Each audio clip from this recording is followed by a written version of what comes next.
Magandang araw sa inyong lahat. Ang video natin ngayon ay magko-convert tayo na isang AC fan. Gagawin nating DC na pwedeng pang solar nang hindi gumagamit ng PWM motor speed controller. Ayan po, tinanggal ko na yung winding, shafting at saka yung ibang piyesa na din natin kailangan. Dito nga po pala nakalagay yung mga bushing, yung front tsaka back. Dito yung front bushing, tapos meron siya sa back. Tinanggal na po natin kasi di natin kailangan. At ito naman po ang kanyang pindutan na i-convert natin. Lalagay natin ng diode mamaya. At ito naman po ang ating gagamiting 12 volts DC motor. Ang konsumo niya lang niya ay 18 to 25 watts. Maliit lang siya pero kaya niyang paikutin ang ating electric fan. Available po siya sa Shopee at Lazada o Shopee at Lazada. Beki ni men. Ito nga pala yung front. Bali naglagay ako ng butas para maitornilyo natin dito sa butas ng motor para mas stable. Ayan. Medyo mali-mali nga lang pagkakabutas ko.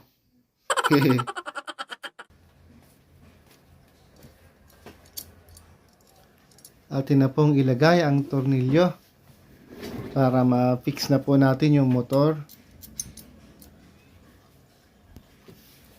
para hindi siya aalog mamaya pagka umaandar na siya. Dapat ay palaging nasa gitna yung pinaka-shafting ng ating 12 volts DC motor. Dapat di siya sumasayad dun sa tabi at hindi rin nakatabingi.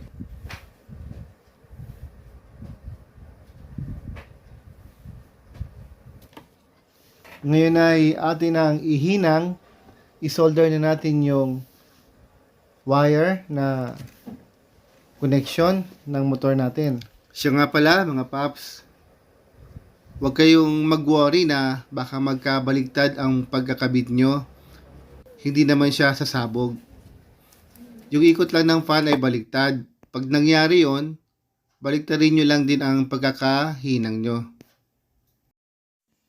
Lagyan na rin natin ng insulation yung pinaghinangan natin para hindi siya exposed at para hindi siya didikit sa body or sa ground, para hindi magkaroon ng short. Nang sa ganon, hindi rin manisira yung makina, yung motor.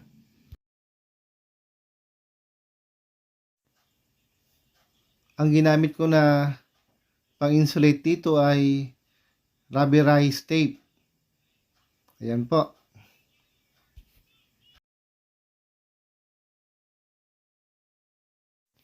Ilagay na natin yung wire para maipasok na natin yung motor.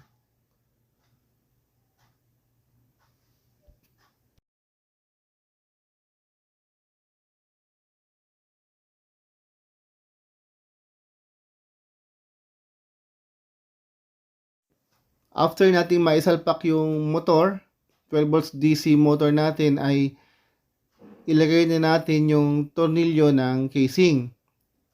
Dapat ay wag masyadong maigpit kasi pag maigpit, may possibility na mapipigilan niya ikot ng motor natin. At saka dapat sentro siya. After nyo higpitan, i-check nyo na lang kung okay yung ikot.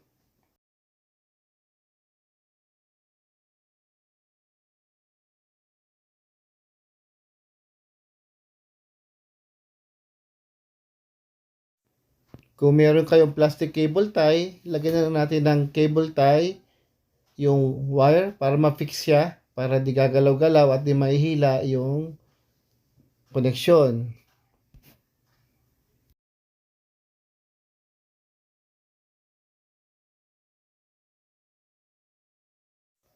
Ipasok na natin yung wire papunta doon sa ilalim.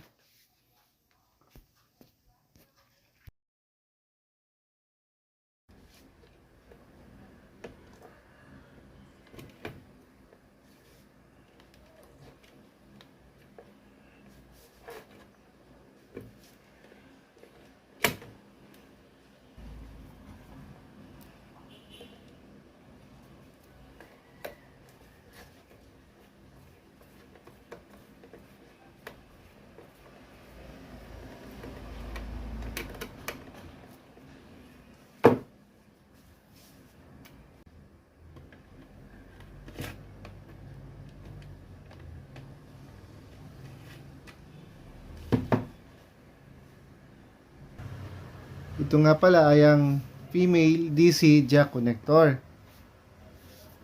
Ilalagay natin to sa electric fan para dito papasok yung input ng 12 volts DC natin. Huwag po natin kalimutang lagyan ng insulation para hindi siya magdidikit. Ang tawag dito ay heat shrink tube insulation. Ilalagay ko na lang po mamaya yung link para madali lang siyang hanapin sa Shopee.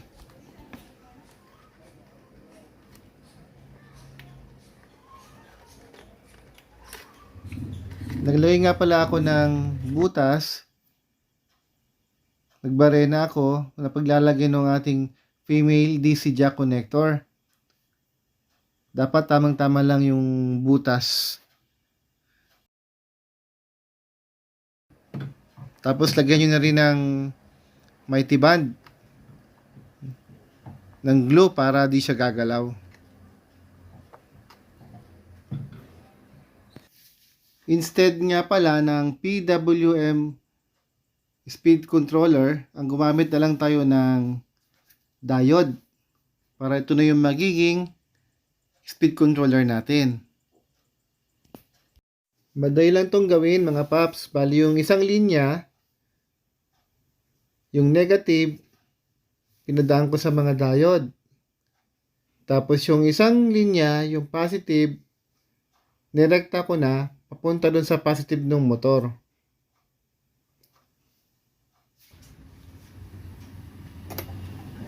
Testingin na po natin. Ayun. Okay naman po yung number 1. Tapos yung number 2. Tapos yung number 3. Okay naman. Parang original pa din yung pindutan ng electric fan natin.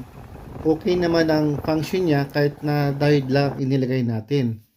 Mas tipid kaysa bibili ka pa ng PWM motor speed controller. Dito ko nga pala kinabit yung ating electric fan kasi pwede siyang solar, pwede rin siya sa power adapter na 12 volts. Bali, hanggat may araw, libre lang ang konsumo niya, tuloy-tuloy lang andar niya, then pa makulimlim, doon siya kukuha ng power sa battery. Hanggang dito na lamang po ang video natin. Maraming salamat po sa panonood. Please like and subscribe.